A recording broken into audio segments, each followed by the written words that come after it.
As modern law and philosophy evolve to recognize rights for corporations, rivers, ecosystems, and even artificial intelligences, our definitions of life and personhood are rapidly expanding. This article explores a provocative extension.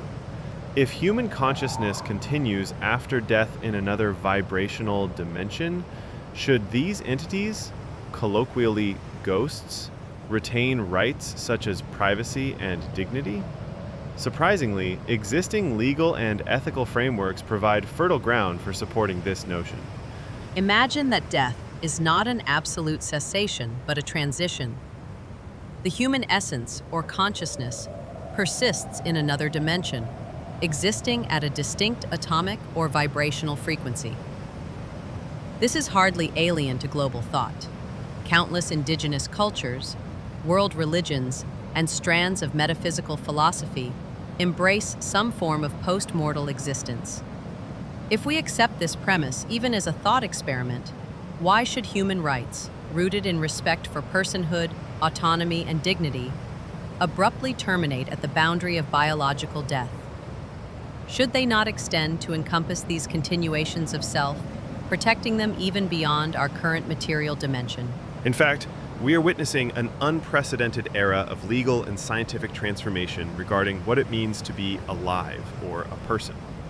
In science, biologists debate whether viruses or synthetic cells are truly alive. Genetic engineers create organisms that challenge classical definitions.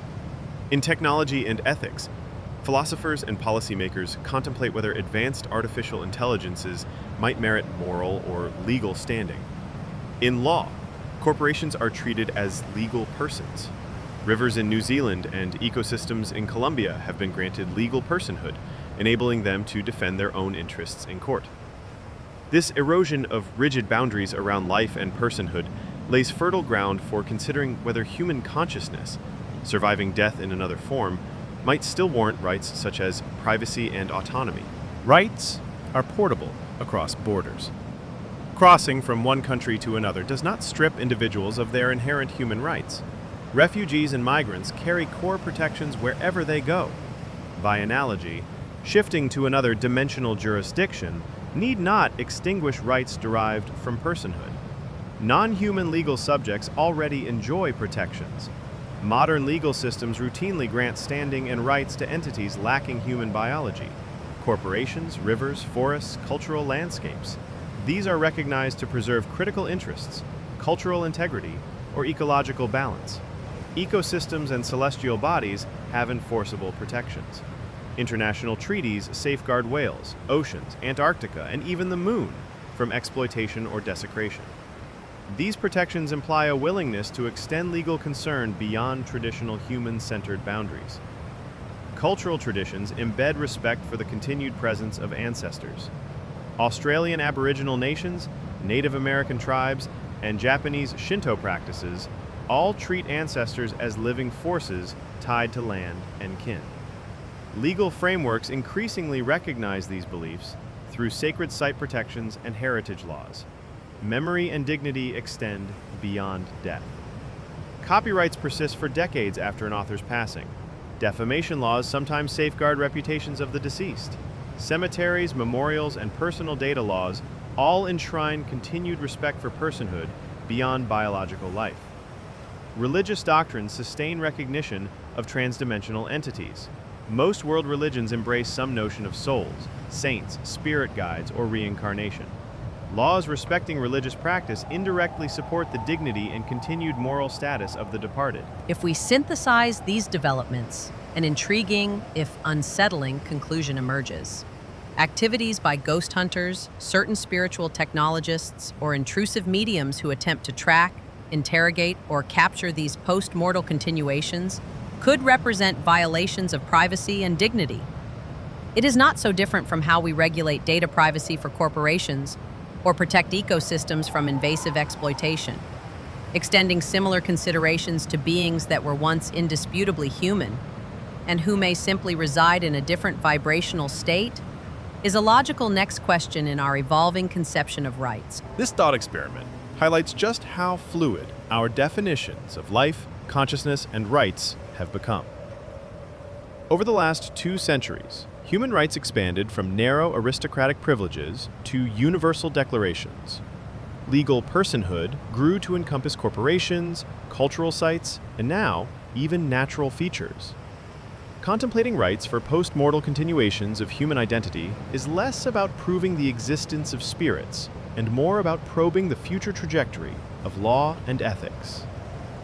If personhood is no longer tied solely to living, carbon-based biology, then perhaps our circle of moral concern is destined to extend even further. Whether or not we ultimately accept the notion that human rights should survive death and cross into another dimension, the exercise itself reveals the profound ways law, culture, and philosophy continue to reshape our understanding of life and dignity. In a world where rivers are legal persons and artificial intelligences may soon demand ethical status, protecting the privacy and autonomy of what once was human might be the next great frontier. Now, if the court pleases, we would like to call on a deceased to give a victim impact statement. Your Honor, members of the court, and those assembled here in judgment of my fate, I stand before you not by choice, but summoned, scrutinized, and laid bare against my will. In life I was granted rights you hold sacred, the right to privacy, to dignity, to peace in my home. Death, however, has offered me no such sanctuary. You come to my resting place unbidden, with devices that pierce the veil meant to protect me. Your electromagnetic meters, your cameras, your relentless questions through boards and glass. Each is a new violation. You call it investigation, entertainment, or closure for yourselves. For me, it is harassment. I wander through the places that once gave me comfort. I try to linger near memories, near my children, near old familiar hallways. And yet there you are, strangers with blinking instruments chasing me from room to room. You catalog my whispers, you broadcast my sorrow, you name me demon, poltergeist, or activity, reducing me to an exhibit, stripped of humanity. Imagine for a moment that it were reversed, that I, invisible and unchecked, crept into your bedrooms to watch you sleep, flashed bright lights in your eyes, demanded you perform, provoked you to speak. Would you not call that a crime? I have lost not only my mortal form, but even the simple right to mourn my own passing in peace. My final refuge has become a spectacle. So I stand here, not to haunt you, nor to curse you, but to plead for what in life I never thought I'd have to ask for again. The right to be left alone. The right to keep my secrets. The right to exist beyond your reach. Free from your pursuit. Judge me kindly, for though my heart no longer beats, it remembers what it is to hurt.